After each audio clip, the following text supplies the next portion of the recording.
Iako se po vremenskim uslovima tako ne čini, jesen nam je već odavno stigla, a u drugoj polovini mjeseca oktobra očekuje se i temperature prikladnije ovom dobu godine. Tada temperature postaju sve niže i veliki broj vrsta povrća završava svoj vegetativni ciklus. Međutim, pojava hladnijih dana i mraza nije prepreka da nastavimo uzgajati vrste koje su tolerantne na ovakve uslove.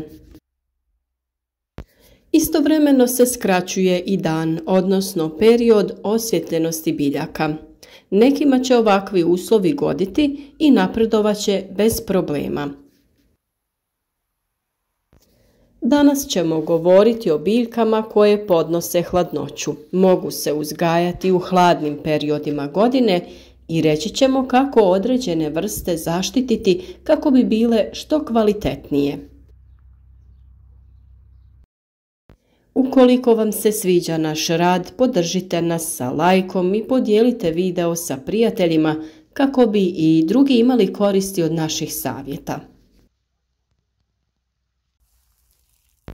Biljke razlikujemo prema vremenu sjetve, odnosno sadnje, i dužini vegetacije. Vrste koje sijemo krajem ljeta i početkom jeseni rastu tokom jeseni i zime, a možemo da ih beremo od kraja jeseni, tokom zime i ranog proljeća. Neke možemo sijeti krajem jeseni ili dok ne padne snijeg. Obično te biljke beremo u rano proljeće. Odličan izbor će biti naravno zelena salata i slične vrste, kao što su rukola i endivija, zimska blitva, špinat, grašak, bob, a tu su i nezaobilazni raštika i kelj. Također siju se rotkvice, bijeli i crveni luk, poriluk, komorač, mrkva i cikla. Posebnu grupu čine višegodišnje vrste povrća koje na poljima ostaju tokom nekoliko godina, a to su artičoka i rabarbara. Izbor biljaka za sjetvu i sadnju je stvarno velik, a vi trebate prema svojim mogućnostima, prostoru koji imate na raspolaganju, izabrati šta ćete uzgajati. U slučaju da ćete na otvorenom saditi presadnice uzgojene u plastenicima, obavezno je da ih pripremite, odnosno da prođu kalenje. Samo takve biće sposobne da se prilagode na jesensko-zimske uslove, prvenstveno na niske temperature i mraz. To znači da takve biljke ne smijete iznijeti na otvorenom i izložiti dužem hladnijem periodu. Ukoliko se takav period dogodi, biljke je potrebno postepeno iznositi na otvoreno po nekoliko sati. Svaki dan produžujete vrijeme boravka na otvorenom, te nakon nekih 7 dana biljke se polako prilagođavaju i mogu se presaditi na stalno mjesto. Rast i razvoj biljaka u ovom periodu je pod direktnim utjecajem 2 faktora, temperature i svjetlosti. Većina ovih vrsta povrća je veoma otporna na niske temperature, međutim ta otpornost zavisi od drugih faktora. Naime, smanjuju je vjetar i voda. Što je vjetar jači i što je sredina vlažnija, veća je opasnost od izmrzavanja. Te faktore imajte na umu kada birate poziciju za sadnju. Svakako pod opciju ostavite mogućnost zaštite takvog bilja sa platnom ili improviziranim plastenikom. Samim tim potrebno je gredice prilagoditi tokom sadnje ili sjetve kako bi se posao zaštite što lakše odradio. Sa druge strane nekim vrstama godi blagi mraz. Takva je raštika koja gubi gorčinu i listovi joj postaju mekši. Na otpornost utječe i dužina izloženosti temperaturi ispod 0 stepeni. Pokrivenost snijegom je još jedan bitan faktor jer on djeluje kao toplotni izolator. Negativno je kada se na površini stvori snježna pokorica koja umanjuje razmjenu gasova i biljke pate.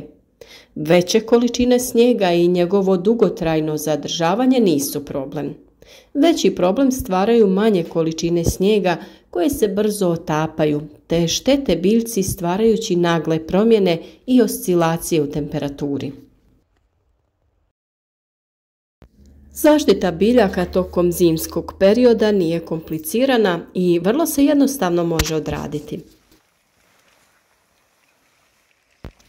Za zaštitu možemo koristiti razne agrofolije ili platna, ali i priručne materijale kojima pokrivamo usjeve.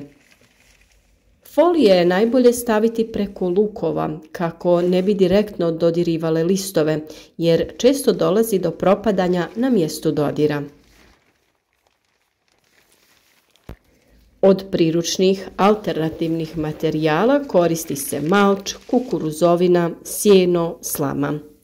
Indirektno će nam u zaštiti pomoći i drveće, grmovi ili zidovi, objekti koji se nalaze na sjevernoj strani i ublažavaju hladni sjeverni vjetar koji dodatno snižava temperaturu. Ne sadite povrće u sjeni, ali i na teškom zbijenom zemljištu koje nije odsjedito. Sve kulture možemo uzgajati u plastenicima i niskim tunelima, gdje će nam biti lakše da reguliramo uslove i produžimo period vegetacije, odnosno period berbe. Dani postaju kraći, manje je svjetlosti. Ovo je faktor koji daje sočnost zimskim biljkama, nježniju strukturu. Međutim, nedostatak svjetlosti može izazvati izduživanje i gubitak zelene boje. To za sobom povlači pad imuniteta, javljaju se brojna oboljenja, posebno polijeganje i trulež. Sve su to razlozi da dobro isplaniramo poziciju gredica u vrtu koje ćemo koristiti za zimski uzgoj. Odaberite položaje koji su barem 8 sati izloženi direktnom utjecaju sunca. Ukoliko ćete vaše gredice prekriti sa improviziranim plastenicima, vrlo jednostavno možete napraviti konstrukciju od drvenih štapova ili plastičnih tanjih cijevi. Pričvrstite ih žicom i napravite željeni oblik. Sve to onda prekrijte najlonom. Važno je oko najlona postaviti zemlju ili nešto drugo kako bi plastenik bio čvrst i kako mu snažni vjetrovi ne bi naštetili. Ali jednu stranu obavezno ostavite dostupnu kako bi plastenik prozračivali, otvarali prilikom jako toplih dana. U plasteniku se i zimi može postići dosta visoka temperatura tokom sunčanih dana, pa je važno redovito otvarati kako nam se biljke ne bi doslovno skuhale. Naravno, na tom mjestu imati ćete pristup da uberete biljke za konzumaciju jer neće proći previše vremena od sadnje ili sjetve do prve berbe. Ono što je također korisno kod mnogih biljaka koje podnose niže temperature jeste malč. Njega možemo koristiti kod različitih biljaka. Najkorisniji je kod uzgoja bijelog i crvenog luka, mrkve, cikle, kelja, blitve i špinata.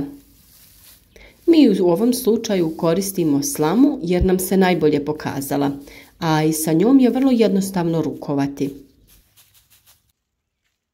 Oko biljaka je potrebno staviti deblji sloj slame kako bi imalo potrebni efekat. Samim tim postići ćemo da temperature u tlu budu dovoljne da se biljka ne ošteti, ali sa vanjske strane stvaramo još jedan zaštitni sloj. Na ovaj način će i biljke na otvorenom dobro napredovati. Tu je također i agrotekstil koji često koristimo kao dodatnu zaštitu u našim plastenicima. On se koristi u različitim prigodama. Dobar je za povrće, cvijeće, ali i za zaštitu mladih voćaka. Ovo je tema o kojoj ćemo još govoriti tokom ovog hladnog razdoblja. Prikazati ćemo vam i naš jednostavan način izrade malih plastenika, pa se nadam da ćete i dalje da se družite sa nama. Pišite nam vaša iskustva u komentarima, a kako bi i dalje širili našu zajednicu i kako bi i drugi imali koristi od naših savjeta, preporučite nas prijateljima, podijelite video na vašim društvenim mrežama.